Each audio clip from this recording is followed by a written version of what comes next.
কোটা আন্দোলনকারীদের কমপ্লিট শাটডাউনের সবশেষ খবর জানাতে এই মুহূর্তে চট্টগ্রামের কাজীর দেউরিতে আছেন সহকর্মী শফিকুল আলম এবং বরিশালের কালীবাড়িতে আছেন সহকর্মী অপূর্ব অপু। প্রথমেই যাচ্ছি চট্টগ্রামে শফিকের কাছে। শফিক,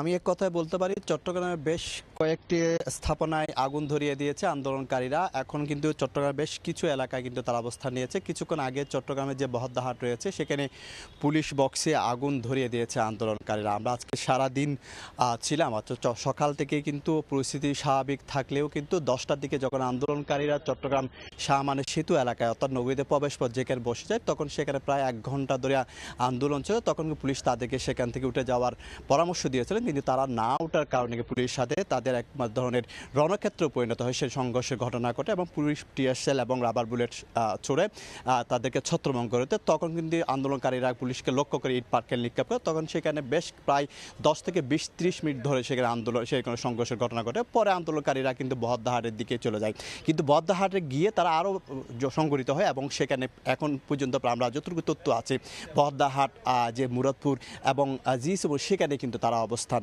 নিয়েছে। তবে আজকে আমরা দিন ঘুরে একটি তথ্য পেয়েছি, সেটা সাধারণ মানুষ বলছে আচ্ছা সরকার এবং যারা কোটা আন্দোলনকারী তারা কেন সমঝোতায় যাচ্ছে না। সেই যে সমঝোতায় যাওয়ার কথা কিন্তু তারা বলছেন, কারণ মানুষের মধ্যে এক ধরনের ভয় ভীতি কাজ করতে তারা সেই অনুরোধটি জানিয়েছে। যদিও আমরা আশার আলো দেখতে পেয়েছি, কিছুক্ষণ আগে কিন্তু আইনমন্ত্রী বলেছেন আচ্ছা যারা আন্দোলনকারী যারা আছে তাদের সাথে একটি সমঝোতা হতে পারে, সেরকম একটি কথা আমরা শোনা যাচ্ছি। সেটির পর মানুষের মধ্যে কিছুটা হলেও মানুষের মধ্যে ভয় ভীতি কিছুটা হলে কাজ করছে, সেটি অনেকটা কমে গেছে, মানুষের আশার আলো দেখছে। আমরাও আসলে সবাই চাচ্ছিল যে একটি সরকারের সাথে এই যে যারা কোটা আন্দোলনকারী আছে তাদের একটা সমঝোতা হোক। তো এই ছিল আমার কাছে সর্বশেষ তথ্য। এখন চলে যাচ্ছি বরিশালে অপুর কাছে। কমপ্লিট শাটডাউনের শেষ বিকেলের চিত্র বলতে এই মুহূর্তে আসলে বরিশালে ধীরে ধীরে দোকানপাট খুলতে শুরু করেছে, যান চলাচলও বাড়তে শুরু করেছে। তবে আমরা দেখেছি সকাল থেকে অধিকাংশ দোকানপাট বন্ধ ছিল, যান চলাচল একেবারেই খুবই কম ছিল। এটি আসলে বিগত দিনে বড় বড় হরতালেও দেখা যায়নি, যেটি এই কমপ্লিট শাটডাউন দেখা গেল।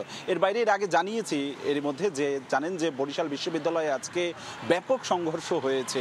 সকাল 10টায় পূর্ব ঘোষণা অনুযায়ী শিক্ষার্থীরা সেখানে আন্দোলন কর্মসূচি শুরু করে। এক পর্যায়ে 12:30টার দিকে শিক্ষার্থীদের সাথে কোটা সংস্কার আন্দোলনকারী শিক্ষার্থীদের সাথে সেখানে র্যাব, পুলিশ, বিজিবির সাথে তুমুল সংঘর্ষ হয় এবং টিয়ার সেল, সাউন্ড গ্রেনেড ছোড়া হয় এবং সেই সাথে সাথে বেদম লাঠিচার্জ করা হয়। পাল্টা শিক্ষার্থীরাও কিন্তু ইট পাটকেল ছোড়ে এবং উভয় পক্ষের এখন পর্যন্ত বরিশাল মেডিকেলে 64 জন ভর্তি রয়েছেন বলে কিছুক্ষণ আগে অর্থাৎ বিকেল 5:30টায় আমাকে জানিয়েছে হাসপাতাল কর্তৃপক্ষ থেকে জানতে পেরে।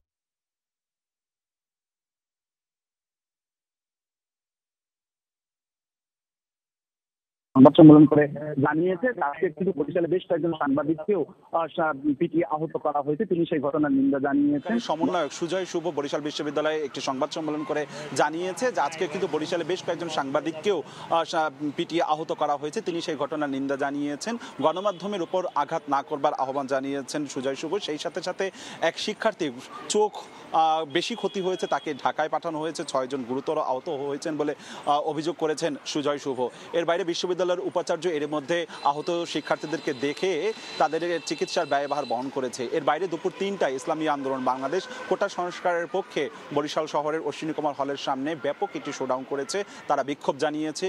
তার আগে সকাল 11টায় ডক্টর মনীষা চক্রবর্তীর নেতৃত্বে বরিশালে বাসদের নেতারা কোটা সংস্কারের পক্ষে আন্দোলন করেছে। এর বাইরে ছাত্রলীগ এবং আওয়ামী লীগের, যুবলীগের, স্বেচ্ছাসেবকের নেতারাও কিন্তু বিভিন্ন জায়গায় মিছিল করেছে, শোডাউন করেছে। সবকিছু মিলে বরিশালের জনজীবন একটা থমথমে অবস্থা বিরাজ করছে, সবার মনে আতঙ্ক। সবাই চাইছে এই যে সংকটটি তৈরি হয়েছে এটি যেন খুব দ্রুততম সময়ে সমাধানের দিকে যায়, সেই আহ্বানটা কিন্তু একেবারে সবার পক্ষ থেকেই রয়েছে। বরিশাল থেকে আমার কাছে সবশেষ সন্ধ্যা 6টা পর্যন্ত এতটুকুই খবর ছিল। আমাদের সঙ্গে যুক্ত হয়েছিলেন বরিশাল থেকে অপূর্ব অপু এবং তারও আগে চট্টগ্রাম থেকে আমাদের সঙ্গে যুক্ত হয়েছিলেন সহকর্মী শফিকুল আলম।